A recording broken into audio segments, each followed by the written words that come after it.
वापस। ये लीजिए, जितना ढूंढने में खर्च हुआ है उतना ही काटा नहीं। लड़की को मारा किसने कुरैशी? इस सवाल का जवाब आपके घर में है, वो बाहर ना ढूंढिए साहब।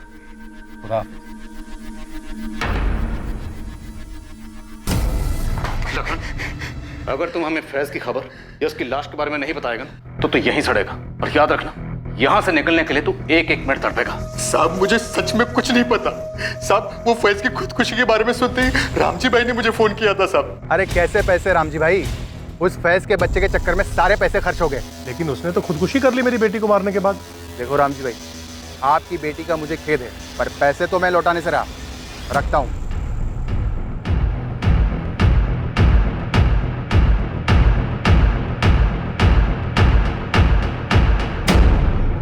हिस्ट्री शीटर्स ने नईम और रामजी के बयानों का पुष्टिकरण किया था, पर पुलिस फिर भी उनके साथ कोई चांस नहीं ले रही थी और ना ही साहिल को क्लीन चिट दी जा रही थी। दिल्ली कौन गया था लेटर्स पोस्ट करने? मैम मैंने कोई लेटर नहीं भेजे। मानसी मारी जा चुकी, भाई भी जा चुके, मुझे भी मार डाल। नहीं जीना है मुझे। दो परिवार अपने बच्चों को खोने से तहस नहस हो चुके थे, लेकिन दूध का धुला कोई भी नहीं था। इन दो घरों की दीवारों में अविश्वास, रंजिश और नाराजगी में लिपटी कुछ सच्चाइयां अब भी रोशनी में नहीं आई थी। पर अगली सुबह इस केस से जुड़े सभी लोगों को एक ऐसा झटका दे गई जिसके बारे में किसी ने सपने में भी नहीं सोचा था।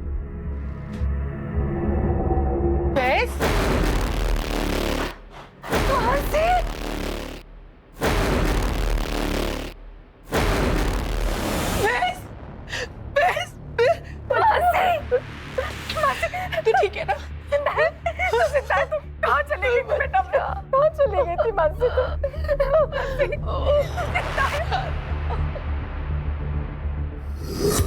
तीसरी बार भागकर हम भोपाल गए थे। वहाँ एक कार सर्विस सेंटर में मेरी जॉब लग गई और अब हमने कोर्ट मैरिज भी कर ली। खबरें पढ़ने का टाइम ही नहीं था और इच्छा भी नहीं थी। फैज खान उम्र 25, हिम्मतनगर, गुजरात से फरार है। इस पर 4 महीने की प्रेग्नेंट लड़की मानसी पटेल के कत्ल का आरोप है, जिसे वो भगा के ले गया था।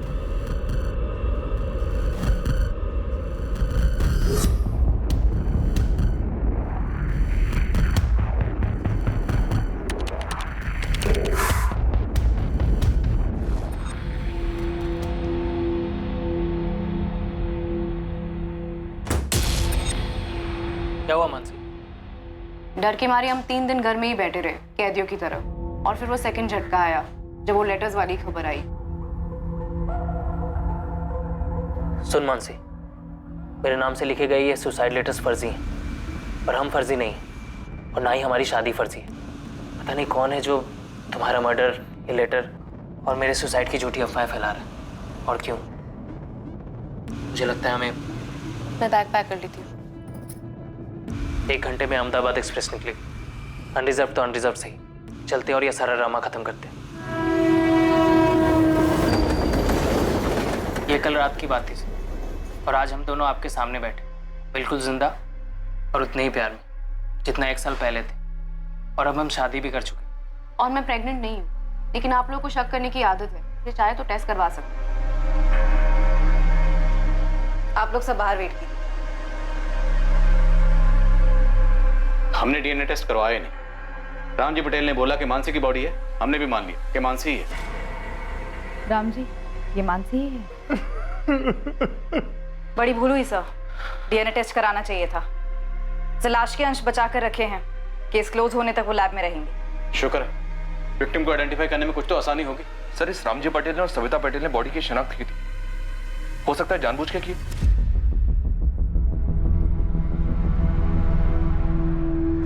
रामजी, सविता और मानसी, आप लोगों सर ने अंदर बुलाया है।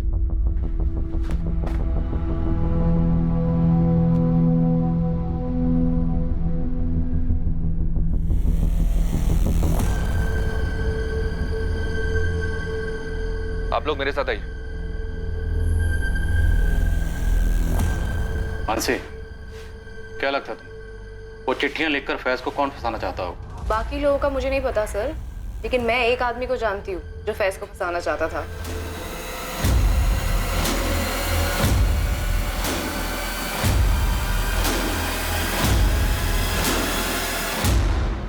पापा मेरा फोन दो प्लीज। खा कसम कि आज के बाद तू उस कमीने लड़के से नहीं मिलेगी। ठीक है, मैं कसम खाती हूँ मैं उससे नहीं मिलूंगी। अभी आप मेरा फोन दो प्लीज। मानसी, मुझे पता है कि तू अपनी कसम पर टिकी नहीं रहेगी। परवाह नहीं, मैंने भी कसम खाई है, लेकिन मैं अपनी कसम पर बराबर टिका रहूंगा। पूछ क्या? क्या? यही कि अगर तू फिर उस फैज के साथ भागी तो मैं उसकी जिंदगी में ऐसा झमेला करूंगा कि वो जिंदा तो रहेगा लेकिन किसी लायक नहीं रहेगा, और तो खुद ब खुद घर आ जाएगी। इसलिए उसके साय से भी दूर रहना, समझी? रामजी पटेल, तुम्हारा एक दोस्त है अरविंद पारेख। हाँ है। तो जिस दिन उस औरत की लाश जंगलों में मिली, तुम्हारा ये दोस्त अरविंद पारेख उसी जंगल में देखा गया। सर ये जंगल के बाहर का सीसीटीवी जहाँ से उस रात को ये गाड़ी गुजरी। कौन थी वो औरत जिसे तुमने और तुम्हारे दोस्त अरविंद पारेख ने मारकर जंगलों में फेंक दिया ताकि फैज को फंसा सको?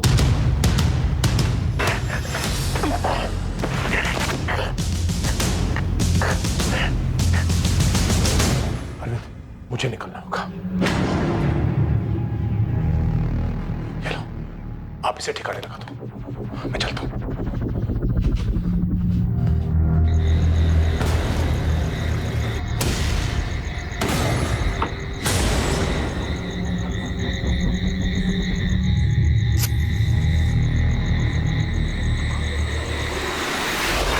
ये क्या बोले जा रहे हैं? मेरी बेटी ने कुछ बोल दिया तो आप कहानियां बनाए जा रहे हैं? चिट्ठी अरविंद भेजता है दिल्ली से, या उसका वहां आना जाना लगा रहता है? फैज, तुम और मानसी जब से हिम्मतनगर से निकले, कहाँ रुके, किस किस से मिले, कौन कौन से फर्जी डॉक्यूमेंट्स बनवाए, किसके जरिए बनवाए, भोपाल में घर कैसे मिला, जॉब कैसे मिला, सब कुछ एक एक करके लिखवाया। लेकिन सर मेरी डिटेल से उस लवारिस लाश का क्या ताल्लुक? शायद ताल्लुक है, इसलिए तो इतने सवाल कर रहे हो। तो बहस बेटा, जो साहब बोल रहे हैं वो लिख दे ना।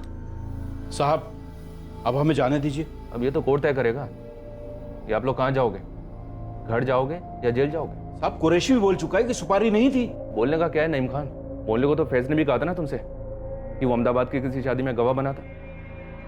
साहिल ने हमसे बोला था कि मानसी उसकी सिर्फ क्लासमेट है। मैं भी तो बोल सकता हूँ कि कुरैशी ने उस औरत को मानसी समझ के मार डाला। तुम तीनों ने मिलकर ये साजिश रची हो। अरे बेटा, जैन साहब तो यूं ही कुछ भी बोले जा रहे हैं। वही तो नईम खान, बोलने से बात सच नहीं होती है, सच होती है सबूतों से और गवाहों से। सबूत हम कुरेद के निकाल लेंगे और गवाह जहन्नुम से ढूंढ निकालेंगे। समझ में आया? इस अरविंद पारेख को तो हम ढूंढ ही लेंगे, इसे ढूंढेंगे, इसे तोड़ेंगे और ये बोलेगा। याद रखना, अगर हमें पता चला कि ये सब कुछ तुम्हारा किया धरा है, तुम बच नहीं पाओगे। मैंने बस एक बेवकूफी की है, जो उस लखन पांडे को पैसे दिए थे फैज को ढूंढने के लिए। इसके अलावा और क्या किया मैंने? मेरी बेटी तीसरी बार घर से भागी थी, उसकी शिकायत लेकर मैं इसी पुलिस स्टेशन में आया था, लेकिन आप लोगों ने मुझे पका दिया। और फिर उस लाश को मानसी की लाश बताया। किसने? आपने। मैंने बस मान लिया कि वो मानसी। सर जरा सोचिए, अगर अरविंद ने और मैंने उस औरत को मिलकर मारा फैज को फंसाने के लिए, तो क्या हमारी इस चाल में प्रांतिज के पुलिस वाले भी शामिल थे जिन्होंने उस लाश को मानसी की लाश बताया? क्या आप लोग भी शामिल थे जिन्होंने उसको मानसी बताया, ताकि मैं यहां आकर मुंडी हिला हिलाकर कहूं कि हाँ ये मानसी है, हाँ ये मानसी है? तो मैं शू बात करूं जो सब।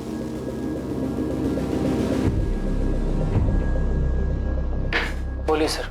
फैज, मानसी, इस बात के चांसेस बहुत कम हैं कि आप दोनों में से किसी के फादर ने उस औरत को मारा या मरवाया और उसके बाद उसकी लाश को जंगल में फेंकवा दी। तो फिर किसी और ने किया होगा सर। ये किसी और, तुम दोनों तो नहीं? या फिर कहीं वो आप लोग तो नहीं?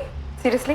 नहीं, बर्थडे पार्टी में वो गेम होता था ना, पासिंग द पार्सल, लगता है बचपन में कुछ सीरियसली खेला होगा। जो तुम लोग जवानी में खेल लो, पासिंग द इल्जाम। तुम दोनों ने जिस औरत को मिलकर मार दिया, जानते थे 4 महीने की प्रेग्नेंट थी, या शायद पता भी होगा, तो तुम लोगों को इससे कुछ फर्क नहीं पड़ा होगा।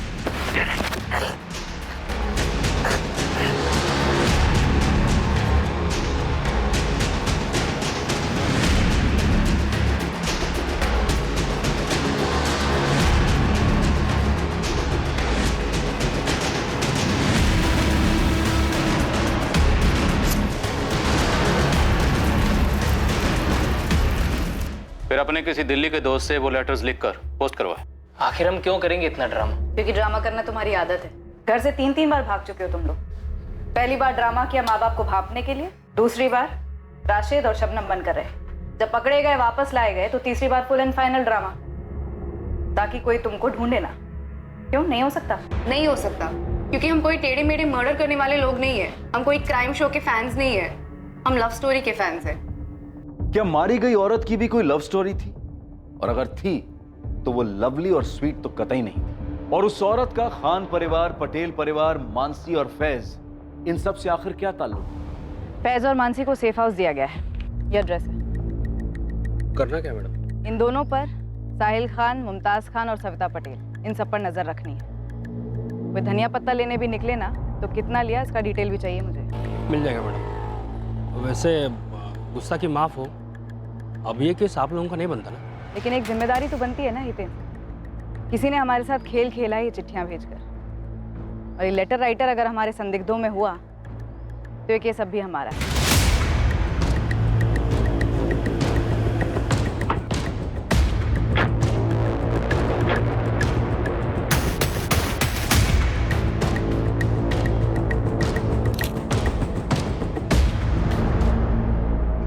हमने इस अरविंद पारेख की हिस्ट्री निकाली, क्राइम की रात की मोमेंट भी ट्रैक की।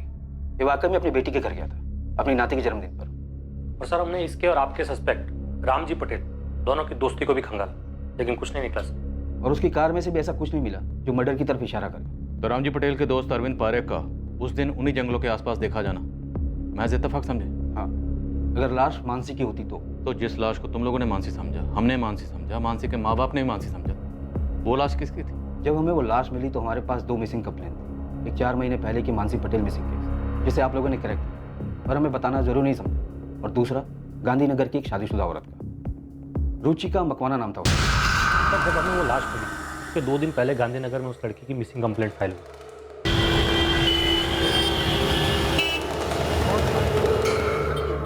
किसी पर शक? जी, उसका पति मोहित मकवाना। रुचिका को डिवोर्स चाहिए था और उसका पति मना कर रहा था। दोनों के बीच में मारपीट भी हुई थी। उसने रुचिका को जान से मारने की धमकी भी दी थी सर। ये मोहित करता क्या था? आर्किटेक्ट है। फोन नंबर और पता।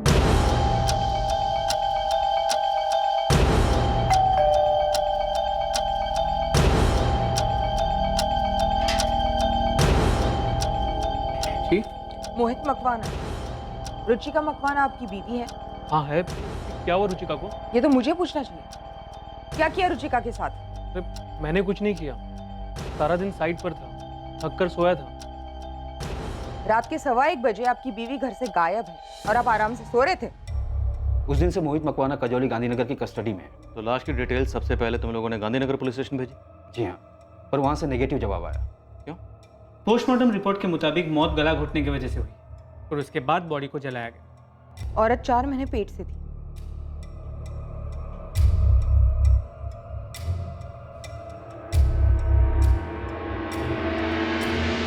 तो ये आपकी बेटी रुचिका नहीं है? हमारी रुचिका प्रेग्नेंट नहीं है सर। सर अभी शादी को 1 ही साल हुआ है। धीरज जी, रुचिका और मोहित के झगड़ों की वजह क्या थी? ठीक, रुचिका ने हमें कभी बताया नहीं। बीना जी आपको? वो सब अपने अंदर ही रखती थी। वैसे रुचिका की बाकी की सारी डिटेल्स मैच हुई, एज, हाइट, ब्लड ग्रुप, लेकिन रुचिका प्रेग्नेंट नहीं थी। ये जानने के बाद हमने उसे रूल आउट किया और आपकी मानसी की फाइल खोली। सर लड़की 4 महीने पहले लड़के के साथ भागी थी, तो उसके 4 महीने के प्रेग्नेंट होने की संभावना भी थी और बाकी सारी डिटेल्स भी मैच हो रही थी। तो हो सकता है वो लाश किसी तीसरी औरत की हो। हालांकि हमने उसके डीएनए संभाल के रखे हैं, पर मैच किससे करेंगे?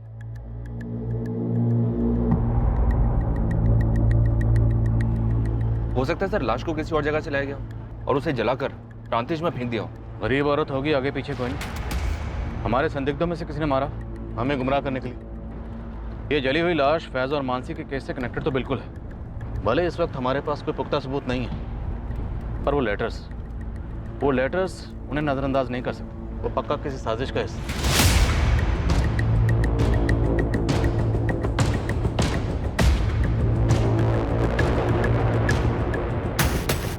नितिन भाई। जी भाई, राजू भी साथ में ही है। हाँ बोल बल्लू, क्या खबर? 4 महीने प्रेग्नेंट, तो किसी ना किसी गायनेकोलॉजिस्ट के यहाँ तो रजिस्टर्ड रही होगी। हाँ सर, गरीब से गरीब औरत होगी तो भी किसी सरकारी अस्पताल में रजिस्टर्ड तो होगी। यहीं से शुरू करो। हमारे गुजरात के जितने भी सरकारी हॉस्पिटल हैं सब जगह खंगालो, पता करो कि 3 जून को गायब हुई वो 4 महीने की प्रेग्नेंट औरत कौन थी। बाकी पैरामीटर्स हैं हमारे पास मैच करने के लिए। जी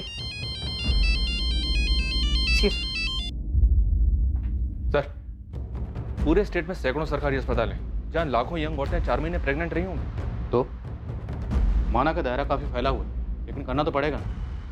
सरकारी हॉस्पिटल के साथ साथ जितने भी प्राइवेट हॉस्पिटल हैं और क्लिनिक्स हैं सब जगह खंगालो, सब जगह पता करो। जी सर, हितेन का फोन था।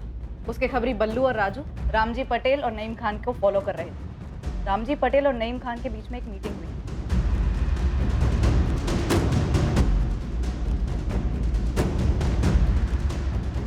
दोनों को मिलकर अभी तोड़ते हैं।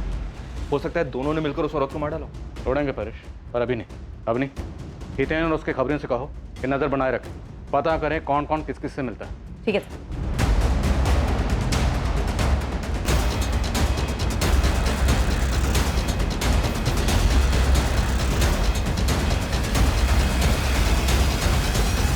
रामजी पटेल और नईम खान क्यों मिले? गराज के बहाने फैज आखिर कहां गया था? इन सभी सवालों के जवाब बहुत जल्द सामने आने वाले हैं। और दूसरी तरफ मैटरनिटी क्लिनिक्स के विशाल समंदर को खंगालने के बाद पुलिस के हाथ एक चौंकाने वाली सच्चाई लगने वाली थी जो इस केस को सर के बल उलट कर रही थी।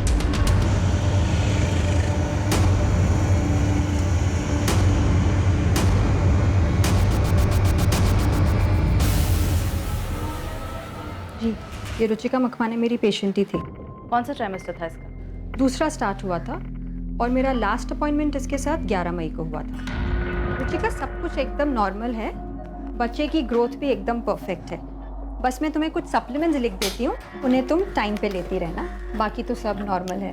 डॉक्टर, अगली सोनोग्राफी की डेट क्या है? रुचिका, नेक्स्ट मंथ 3 जून को तुम्हारे 4 महीने पूरे हो रहे हैं, तो वो डेट ठीक रहेगी तुम्हारे लिए? जी, थैंक यू। फिर 3 जून को तो वो आई ही नहीं।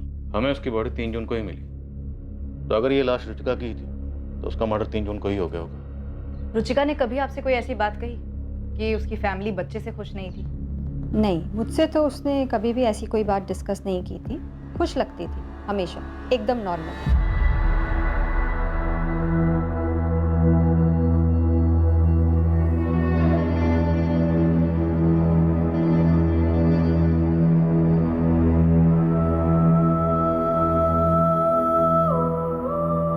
धीरज जी, हमने लाश के अंश संभाल के रखे हैं। हमें आपके और बीना जी के डीएनए सैंपल्स लेने होंगे।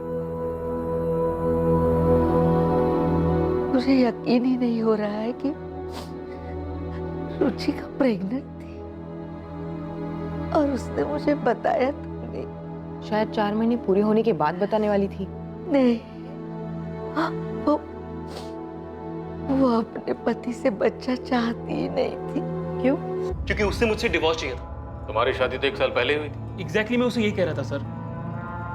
हमारे बीच एडजस्टमेंट प्रॉब्लम्स थे, मैं ना नहीं कहूँगा, लेकिन मैं उससे कह रहा था कि मुझे वक्त दो, वक्त दो। वक्त देने के लिए तुम्हारे पास वक्त है मोहित? रुचिका, हम इसके बारे में कल बात कर सकते हैं। मेरी कल की डेडलाइन है। तुम्हारी डेडलाइन कब नहीं होती है? कल संडे है, हम हनीमून बीच में छोड़ के आए तुम्हारी इस डेडलाइन के लिए। रुचिका, आई प्रॉमिस अगले वीकेंड ऑफ लूंगा। ओह, मतलब अगले हफ्ते 1 घंटा ऑफ लोगे सेक्स के लिए, है ना? को मुंह मत खुलवाओ, ओके? सेक्स में तो तुम्हें इंटरेस्ट ही नहीं है। कैसे होगा? मशीन हूँ क्या? कोई रोमांस नहीं, कोई घूमना फिरना नहीं, शॉपिंग नहीं, मूवी नहीं, डिनर नहीं। हम एक टीवी शो तक साथ में बैठकर नहीं देखते, बातचीत तक नहीं होती है हमारे बीच में, तो फिर कैसे होगा? हाँ, तो चिल्ला क्यों रही हो? किसके फायदे के लिए? पूरी दुनिया को हमारे मैरिड लाइफ का फ्री अपडेट देने के लिए। मैरिड लाइफ वो क्या होता है? मैरिड लाइफ में जस्ट शट अप, ओके? कब से फालतू की बातें किए जा रही हो? बदतमीज। हर दूसरे दिन हमारे बीच ऐसे झगड़े होते, पूरे मोहल्ले को सुनाई देते। और रही बात उसकी प्रेगनेंसी की, ये नामुमकिन है। मिस्टेक हुई आप लोगों से सर। इतने दावे के साथ कैसे कह सकते हो? क्योंकि उसे मुझसे बच्चा नहीं, डिवोर्स चाहिए था।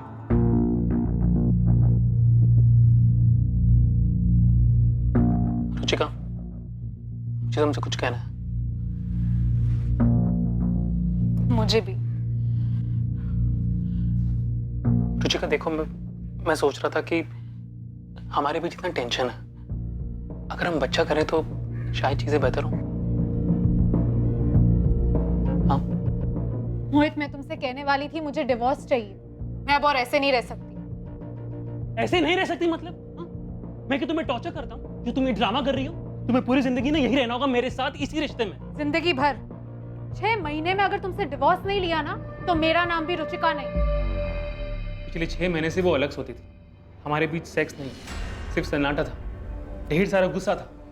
तो बच्चा कहाँ से होता सर? हमें तुम्हारा डीएनए सैंपल लेना होगा, फीटस के अंश से मैच करना होगा। हाँ तो कर लीजिए सर, बिल्कुल कर लीजिए। रिजल्ट नेगेटिव ही निकलेगा। वो लाश रुचिका की नहीं है और वो बच्चा मेरा नहीं हो सकता। रुबीना, तुम मोहित को डीएनए के लिए ले जाओ और रिपोर्ट अवनी को भेज देना। अगर माँ बाप का डीएनए लाश के अंश के साथ मैच होता है और मोहित का डीएनए फीटस के डीएनए से मैच होता है तो मतलब मोहित झूठ बोल रहा है। तोड़ेंगे उसे, बुलवाएंगे। और अगर मोहित का डीएनए फीटस के डीएनए के साथ मैच नहीं होता तो फिर इसका एक ही मतलब, रुचिका का किसी के साथ अफेयर था। और इसीलिए शायद वो इतने अर्जेंटली मोहित से डिवोर्स मांग रही थी। तो क्या रुचिका प्रेमी का बच्चा रखना चाह रही थी? उसे शादी के लिए फोर्स कर रही थी और प्रेमी छुटकारा पाना चाह रहा था। तो अब रुचिका के प्रेमी को ढूंढना होगा। सर अगर मोहित सच बोल रहा है तो ये प्रेमी खूनी हो सकता है। गराज में सब कैसे चल रहा है? बढ़िया। हेतल चेतन कैसे है? मुझे मिस कर रहे थे, तुम्हें भी हाय बोला है। मेरे सर में बहुत दर्द हो रहा है, मैं थोड़ा आराम कर लेता हूँ।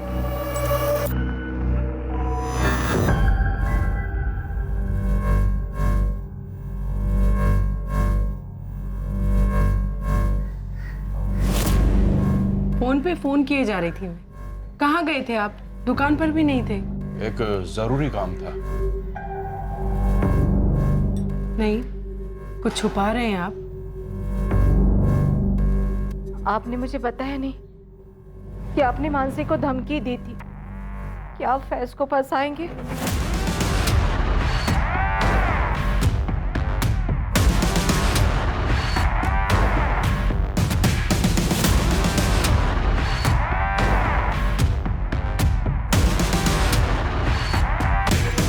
सर, रुचिका के माँ बाप धीरज और बीना चावड़ा के डीएनए लाश के डीएनए से मैच हो गया है। रुचिका मकवाना की ही लाश है। मोहित का डीएनए? फीटस से उसका डीएनए मैच नहीं हुआ। क्या? तो मतलब रुचिका के पेट में जो बच्चा था वो उसके पति मोहित से नहीं था? शायद रुचिका का जिसके साथ अफेयर था और जो उस बच्चे का बाप था उसने रुचिका को मार दिया। रुचिका के कॉल रिकॉर्ड से कुछ मिला? All clear. हमारे स्टार खबरी हितेन और उसकी टीम को कहो मुझे आके मिले, मैं बात करूँ। तुम कहीं जा रहे हो? तो राज, क्यों? ऐसे।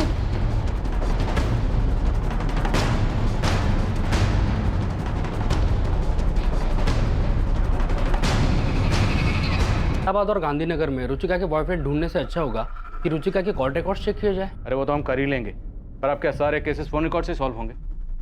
अब तो स्टैंड अप कॉमेडियंस भी हमारा मजाक उड़ाने लगे।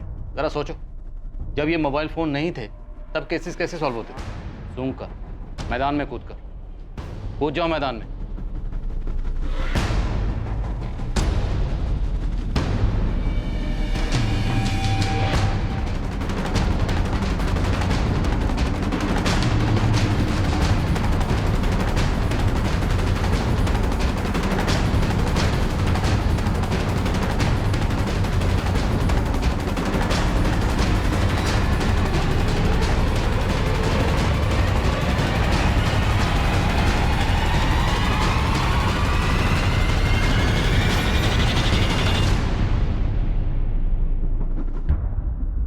खबरी हितेन और उसकी टीम मैदान में उतरी, पर मैदान पूरी तरह से खाली मिला। रुचिका के अफेयर का कोई नामो निशान नहीं था। दूसरी तरफ फैज के बर्ताव से मानसी बेहद परेशान थी। फैज उससे क्या छुपा रहा? फिर पुलिस को आखिरकार एक सुराग मिला, वो भी इत्तेफाक से। साहब, आपने बोला था कि सूंघ के निकालो, तो फिर बस उसी फिराक में परसों रात को मैं घर से बाहर निकला। जय कृष्ण कॉलोनी में चक्कर लगा रहा था, अफेयर सूंघने की कोशिश कर रहा था साहब। तब एक अलग ही पिक्चर देखने को मिली मुझे। पिक्चर? हाँ साहब, एकदम ड्रामे वाली, वो रुचिका और मोहित के बिल्कुल बगल वाले घर से। जब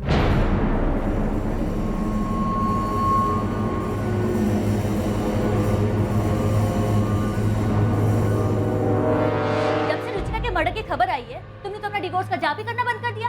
क्या हुआ, डर गए डिवोर्स मांगने वालों का हाल देखकर? देखो शगुन, मैंने तुमसे इस बारे में कोई बात नहीं करनी है। तुम ये बताओ कि डाइवोर्स कब दे रही हो तुम मुझे? पहले तो मैं तुम पर दहेज और घरेलू हिंसा का केस ठोकूंगी, उसके बाद उसे जीतूंगी। तुम्हें कुछ सालों की सजा होगी, तब तक हमारे आरुष की शादी भी हो जाएगी, उसके बाद मैं तुम्हें डिवोर्स दे दूंगी, समझे? मनोज औरत। मनोज होगा तू, तेरी माँ, समझा? हट। शगुन, मजा आ रहा है ना तमाशा देखने का? जी नहीं, वो कुछ काम से मोहित साहब से मिलने आया था, पता चला वो। हाँ ठीक है, मैं भी यहाँ सामने ही रहता हूँ। कितनी रातों से मैं चैन से सोया भी नहीं, इनके झगड़े की वजह से। 12 नंबर की रुचिका मोहित से डाइवोर्स लेने के लिए गला फाड़ती, और ये नीलेश अपनी पत्नी शगुन से डाइवोर्स लेने के लिए चीजें तोड़ता रहता है। रुचिका का तो फिर भी ठीक है, 1 साल की ही शादी है, कोई बच्चा भी नहीं है। लेकिन ये नीलेश, उसका तो 7 साल का बच्चा है, फिर भी डाइवोर्स क्यों भाई? और अब तो रुचिका का मर्डर भी हो गया। साहब मुझे तो बस बू आ रही है, वो रुचिका के कॉल रिकॉर्ड से कुछ मिला नहीं, मैडम ने बताया मुझे। लेकिन हो सकता है कि रुचिका को कभी कॉल करने की ज़रूरत ही ना पड़ी हो। ये भी हो सकता है कि रुचिका का वो आशिक उसके बगल वाले घर में रहता हो, नीलेश बारोट। इस अफेयर का कोई सबूत? साहब बिना सबूत का तो मैं खड़ा ही नहीं हो पाता। इसे देखा है कभी यार? पुलिस से हूँ।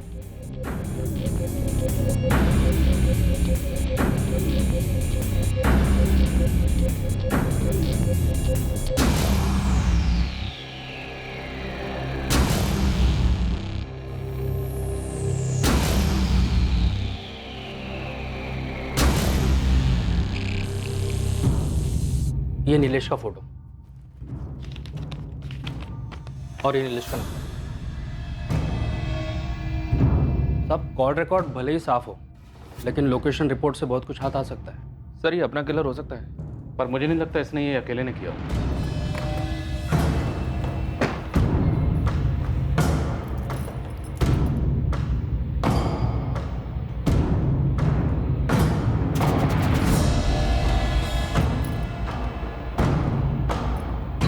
हेलो चेतन, फैज आया था क्या गराज?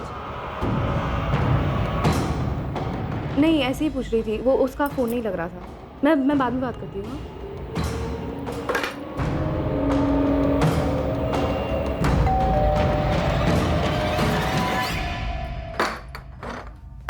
तुम गराज नहीं गए थे? तुम्हें कैसे पता? तुम मेरा पीछा कर रही थी, मुझ पर शक कर रही हो? झूठ बोलने वालों पर शक ही किया जाता है फैज। देखो मुझे सच सच बताओ, उस औरत के मर्डर में तुम्हारा हाथ है क्या, या फिर तुम्हारी अम्मी अबू का? आप बकवास कर रही हो। अगर यही बात मैं तुमसे कहूँ तो कि उस औरत के मर्डर में तुम्हारा और तुम्हारे मम्मी पापा का हाथ है? फैज झूठ तुम बोल रहे हो, तुम मुझसे कुछ छुपा रहे हो। अगर तुम अभी के अभी मुझे सच सच नहीं बताया ना, तो मैं पुलिस के पास जा रही हूँ, मैं बता रही हूँ तुम्हें। मैं जहाँ जाना है जाऊँ।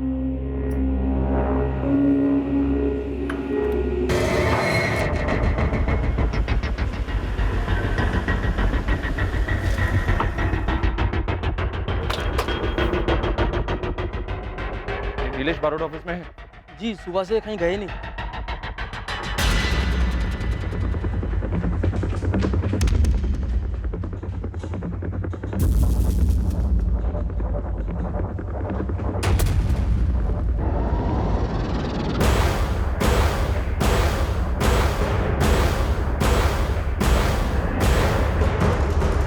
मानसी, मानसी, मानसी, सच में पुलिस के पास तो नहीं चली गई? The number you have dialed is currently unavailable.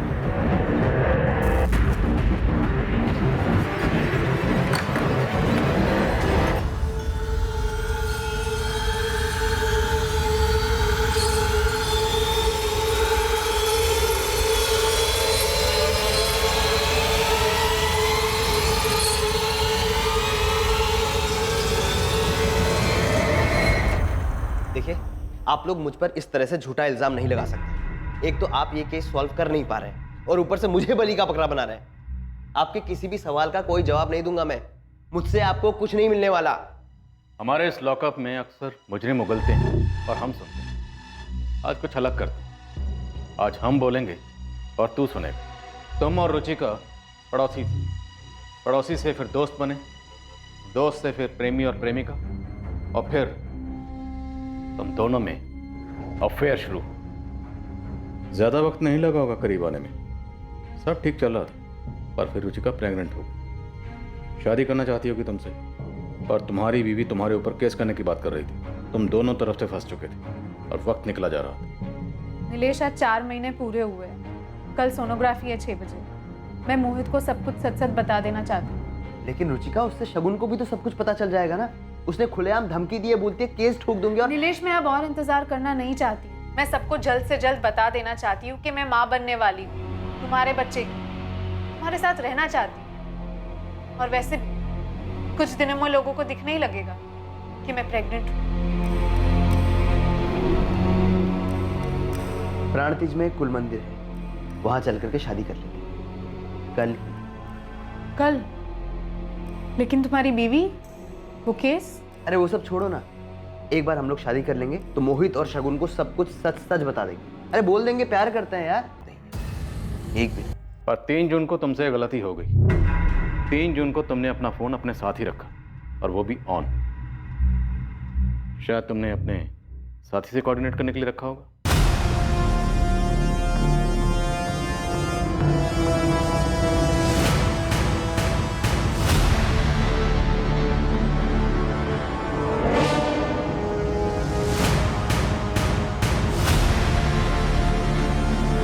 ये देख, इन फोन लोकेशन के हिसाब से मर्डर वाली रात तेरे फोन की लोकेशन ठीक उसी जगह थी जहां पर रुचिका की लाश मिली। हमने रुचिका के पेट के फीटस का डीएनए संभाल के रखा है।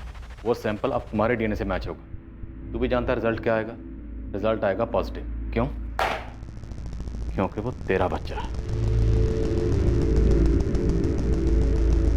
नीलेश बरोट, अपनी जिम्मेदारी से छुटकारा पाने के लिए तुमने बेरहमी की नई मिसाइल काम कर दी और साथ ही 2 परेशान परिवारों को जहन्नम के दर्शन करवा दिए।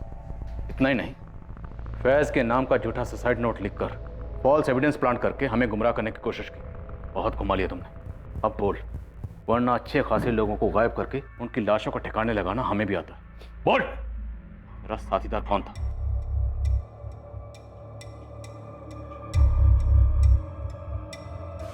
मानसी, प्लीज, मुझे तुमसे कुछ बात करनी। Ma'am, 1 minute.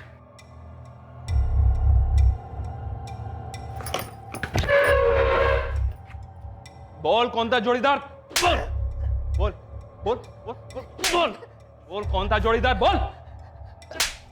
मानसी, मैंने तुमसे झूठ कहा था। मैं गैराज नहीं गया था। बताता हूँ। बोल। बताता हूँ। मेरा भाई कुंदन, और वो लेटर भी उसने। मैं अपने घर गया था, अपनी अम्मी से मिलने। मुझे उनकी बहुत याद आ रही थी मानसी, लेकिन इसके पीछे कोई साजिश नहीं है। तुम्हें नहीं आती अपने मम्मी पापा की याद? मैंने उसे धमकी दी थी क्योंकि मैं उसका भला चाहता हूँ। बाप हूं मैं उसका। लेकिन मानसी हमसे नफरत करती है। अब नहीं करेगी। मैं नईम खान से मिलने गया था। क्या? हाँ बोलो, क्यों बुलाया मुझे? नहीं, जो होना था सो हो गया। बच्चों ने शादी भी कर ली, अब हमें भी स्वीकार कर लेना चाहिए। इस सब में पुलिस भी हमें सुपारी देने वाला समझ रही है। जो मैं तो हूं नहीं, आपके बारे में मुझे पता नहीं। मैं भी नहीं, मैं तो बस अपनी बच्ची का भला चाहता हूँ, जो आप भी चाहते हैं फैज के लिए, है ना? ठीक कह रहे हो रामजी भाई, इस बात पे मिट्टी डालते हैं। इन दोनों बच्चों की मर्जी कबूल कर लेते हैं। बस अगर इतनी सी बात थी तो तुमने मुझे पहले क्यों नहीं बताया? तुम्हें क्या लगा कि मैं तुम्हें तुम्हारी अम्मी से मिलने नहीं दूंगी? नहीं मानसी, ऐसी बात नहीं है। तुम अपने घर वाले से मिलने नहीं चाहती थी, और मैं नहीं चाहता था कि मुझे मेरे घर जाते तक तुम्हें बुरा लगे। लेकिन हमारा प्यार सच्चा है मानसी। लेकिन हमारे माँ बाप भी तो हैं। जो भी हुआ अपनी जगह तो वो ठीक ही थे। बगावत हमने की, हमारा भागकर शादी करना सिर्फ उतना ही नहीं रह गया, एक मर्डर केस भी जुड़ गया। कितने परेशान हो गए ऐसे। मानसी, मुझे लगता है तुम्हें भी अपने मम्मी पापा से मिल लेना चाहिए। एटलीस्ट हम ट्राई करके तो देखें। माफी मांग लो, माँ बाप है, मान ही जाएंगे। नीलेश बारोट और उसके छोटे भाई कुंदन पर धारा 302 के तहत डबल मर्डर के चार्जेस लगे हैं, रुचिका के और उसके पेट में पल रहे बच्चे के मर्डर के जुर्म में। साथ ही धारा 120 के तहत सबूत मिटाने और पुलिस को गुमराह करने के चार्जेस भी लगाए गए हैं। मोहित मकवाना को जुडिशियल कस्टडी से रिहा कर दिया गया है और उसके खिलाफ सारे चार्जेस खारिज कर दिए गए हैं। रुचिका के पेरेंट्स को उसके अफेयर और उसके मर्डर की हकीकत को मानने में काफी समय लगेगा। फैज और मानसी ने हिम्मतनगर में ही रहने का फैसला कर लिया है। फैज अपने गराज लौटा है और मानसी ग्रेजुएशन के साथ पार्ट टाइम जॉब कर रही है। उन दोनों के परिवारों ने उन्हें सपोर्ट करने का फैसला किया है। अभी तक किसी भी बिरादरी के ठेकेदारों ने कोई खास आपत्ति नहीं जताई है। क्रिमिनल्स जितने शातिर और चालाक होते हैं उतने ही इलॉजिकल भी होते हैं, और ऐसे अनगिनत केसेस हैं जहां जुर्म करने के बाद और उसे छुपाने के चक्कर में वो खुद अपनी कब्र भी खोद देते हैं। इस केस ने एक बार फिर से साबित किया कि जुर्म कभी सफल नहीं होता, बस सिर्फ देर होती है उसे गलती की रोशनी में आने की जिसे मुजरिम कर ही बैठता है। बहरहाल इस केस में इन्वेस्टिगेशन के हाथों कुछ गलतियां और लापरवाहियां होने के बावजूद जिस तरीके से उन्होंने इस केस को हल किया वो काबिल तारीफ है। अब मैं अनूप सोनी आपसे विदा लेता हूं, फिर मुलाकात होगी एक और नए केस के साथ कल रात 11 बजे कौन बनेगा करोड़पति के बाद। और याद रखें, क्राइम और आपके बीच में सिर्फ इतना फर्क है कि आप कितने सतर्क हैं। सतर्क रहें, सुरक्षित रहें